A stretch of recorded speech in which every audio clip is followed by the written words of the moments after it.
PC Vishwakarma, पिछले कल मैंने मित्रों से मुखातिब होकर दो विषयों पर जोर दिया था कि अगर देश को मजबूत करना है, लोगों को समृद्ध बनाना है, समाज को ठीक करना है, तो दो जो हमारे मुद्दे हैं उन पर ज़्यादा सरकारों को ध्यान देना होगा।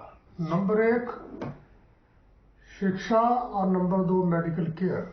शिक्षा के लिए जब मैं प्रिंसिपल एसोसिएशन का अध्यक्ष था हिमाचल प्रदेश का, तो हमने अपनी कार्यकारिणी में एक दस्तावेज तैयार किया था प्राइवेट स्कूलों के मुकाबले पर सरकारी स्कूलों की शिक्षा में गुणवत्ता लाने के लिए। और हमने धर्मशाला में जाकर उस समय के मुख्यमंत्री प्रेम कुमार धूमल से मुलाकात करके उनको सौंपा, जिस पर उन्होंने हमें एडवाइस किया था कि आप शिक्षा मंत्री से मिलो, और हम मिले।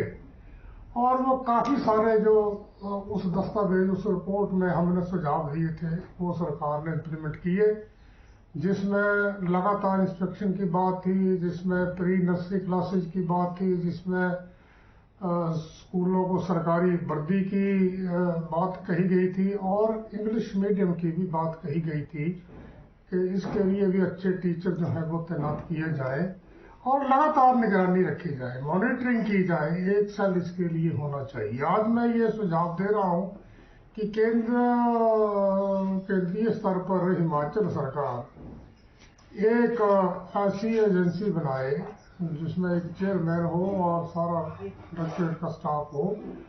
वो सारा साल सीनियर सेकेंडरी स्कूलों में, कॉलेजों में, मिडिल स्कूलों में, प्राइमरी स्कूलों में जनता से भी मिले, पीटीए के जो वहाँ हैं लोग उनसे भी मिले, और स्कूलों की शिक्षा की गुणवत्ता को भी जांचे। फ्रिक्वेंटली वो ये काम करती रहे, तब जाके शिक्षा में गुणवत्ता आएगी।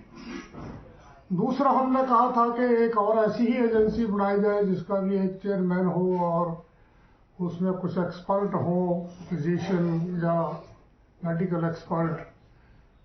उनके साथ वो सारे जो जितने सरकारी अस्पताल हैं उनकी वर्किंग को वो जांच करें, असेस करें। बड़े बड़े अस्पतालों में जनता को क्या तकलीफ आ रही है, कहाँ एक्सरे कराने में तकलीफ है, कहाँ किन चीज़ों में मशीनें खराब हैं, क्या है, ताकि जनता को एक अच्छी सही सुविधा जो है सरकारी अस्पतालों में मिले।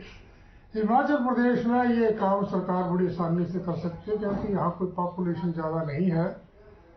70 लाख की पॉपुलेशन है हिमाचल प्रदेश में और काफ़ी बड़ा भूभाग है, तो लोग आमतौर पर स्वस्थ रहते हैं। बड़ी कम बीमारियां से लोग यहाँ ग्रस्त होते हैं। अगर पूरी जानकारी दी जाए, हाइजीनिकली जानकारी दी जाए और लोगों को अवेयर किया जाए कि कौन कौन सी बीमारियां किस किस सीजन में होती हैं, उनसे कैसे बचना है और कैसे बढ़ोतरी होती है, इस पर एक पूरा अभियान जो है वो सारा साल चलता रहे, केवल लीपापोती ना हो।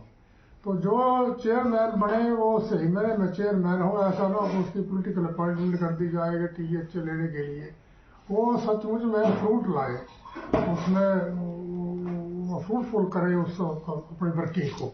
तो इस तरह अगर मेडिकल केयर भी अच्छी होती है, शिक्षा भी अच्छी होती है, तो फिर वो समाज जो है वो कभी कमजोर नहीं होगा, वो कभी गरीब भी नहीं होगा, उसकी आर्थिकी भी सुधरेगी इन्हीं दो चीज़ों को सुधारने से।